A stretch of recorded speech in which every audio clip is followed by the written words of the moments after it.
আসসালামু আলাইকুম আমার প্রিয় ইনভেস্টার্স ভাই ও বোনেরা।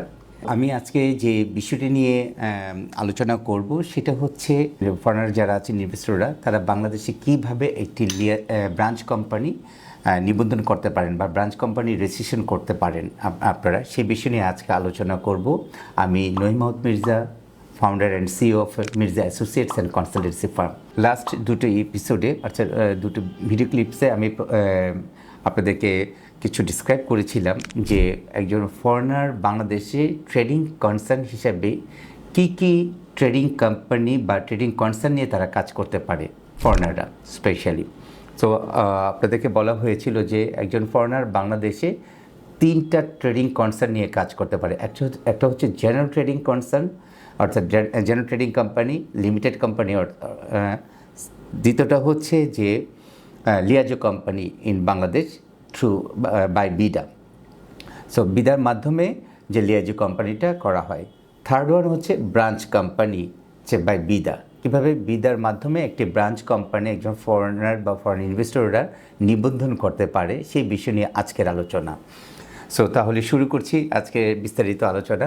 সো লিয়াজো কোম্পানি লাস্ট এপিসোডে বলেছেন লিয়াজো কোম্পানি। তো ব্রাঞ্চ কোম্পানিটা অনেকটা লিয়াজোর মতোই প্রসিডিউরটা, বাট একটু ডিফারেন্ট তাদের ট্রেডিংয়ের যে বিষয়টা সেটা হচ্ছে যে লিয়াজো কোম্পানি কিন্তু তারা কোনো ট্রেড করতে পারবে না বাংলাদেশে, লোকাল কোনো কারেন্সি ঢোকাতে পারবে না, কিন্তু ব্রাঞ্চ কোম্পানি কিন্তু সেই ট্রেডটা করার সেই অনুমতি রয়েছে বিদার বাংলাদেশ ইনভেস্টমেন্ট ডেভেলপমেন্ট অথরিটির আর কি।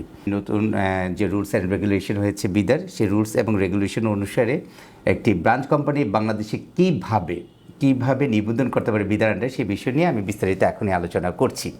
সো আপনারা আমাদের পাশেই থাকবেন আর আমাদের ইউটিউব চ্যানেলটা অবশ্যই সাবস্ক্রাইব করবেন। আর সেই সাথে তো আমাদের যে হোয়াটসঅ্যাপ নাম্বার আছে, আমাদের পেজের লিঙ্ক আছে, আমাদের ওয়েবসাইট আছে, আপনারা কি যেখানে ইচ্ছে সেখানে আমাদেরকে টেক্সট করতে পারেন। তাহলে তো আমাদের অফিস তো আছেই।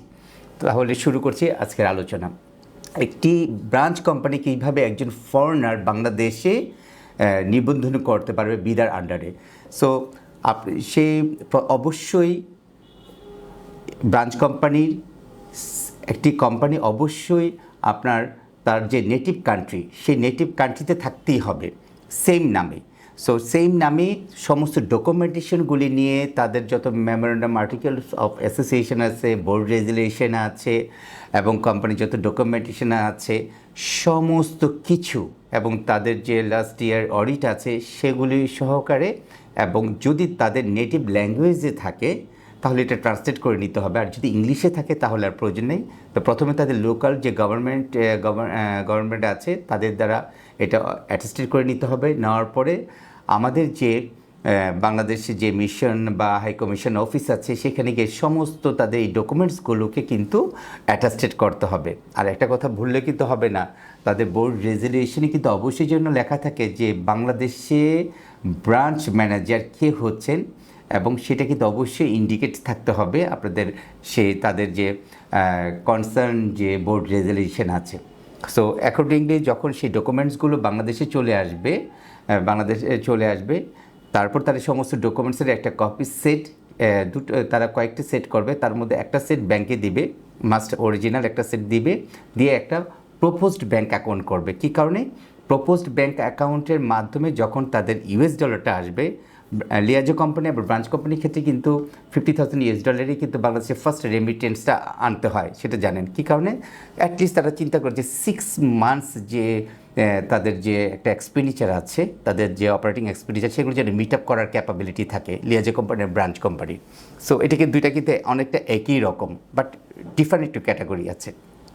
তো যখন নাকি ইউএস ডলার 50,000 চলে আসবে মিনিমাম, বেশি আসলেও নো প্রবলেম। সো মিনিমাম তাদের ডলারটা আসলো, এটা এনকেশমেন্ট লেটার সহকারে এবং তাদের আরেক সেট অরিজিনাল কপি সহকারে বিদাতে ওএসএসের অনলাইনে, এবং তাদের যে বিদার ফর্ম আছে সে ফর্ম ফিল আপ করে ফরওয়ার্ডিং লেটার সহকারে এটা তাদের ব্রাঞ্চ কোম্পানির জন্য অ্যাপ্লাই করতে হবে।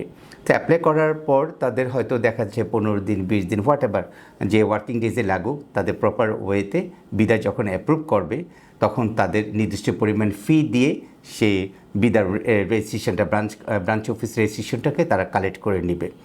এ হচ্ছে ফার্স্ট স্টেপ। সেকেন্ড স্টেপ হচ্ছে আর কী কী ওয়ান স্টেপ সার্ভিস প্রয়োজন হয় একটা ব্রাঞ্চ কোম্পানির ক্ষেত্রে। সো যখনই কি বিদার রেজিস্ট্রেশনটা হলো, অ্যাকর্ডিংলি তারা একটা কমার্শিয়াল এরিয়াতে তাদের অফিস থাকতে হবে অবশ্যই।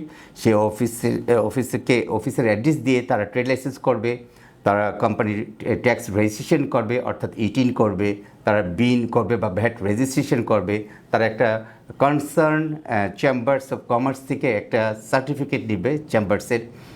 তারপর তাদের যে ব্রাঞ্চ ম্যানেজার আছে তার জন্য তাদের একটা ওয়ার্ক পারমিট মিনিমাম করতে হবে, যে নাকি পুরো প্রতিষ্ঠানটাকে অপারেট করবে।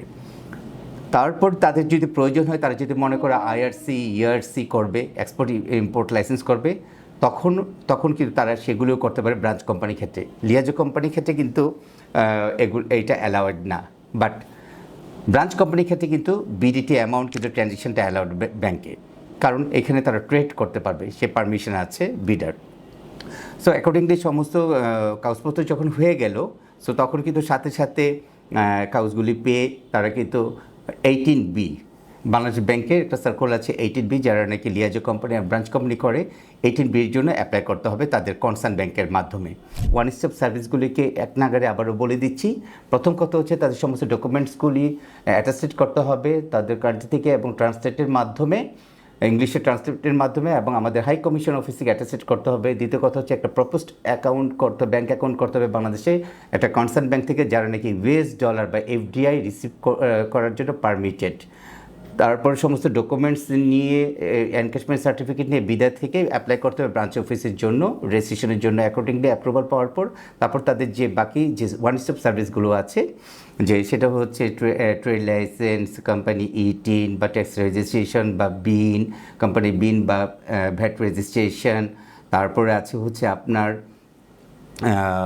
যেটাকে বলে ওয়ার্ক পারমিট, ব্রাঞ্চ ম্যানেজারের যে ব্রাঞ্চ ম্যানেজার তার ওয়ার্ক পারমিট করতে হবে, লিগ্যাল ওয়ার্ক পারমিট।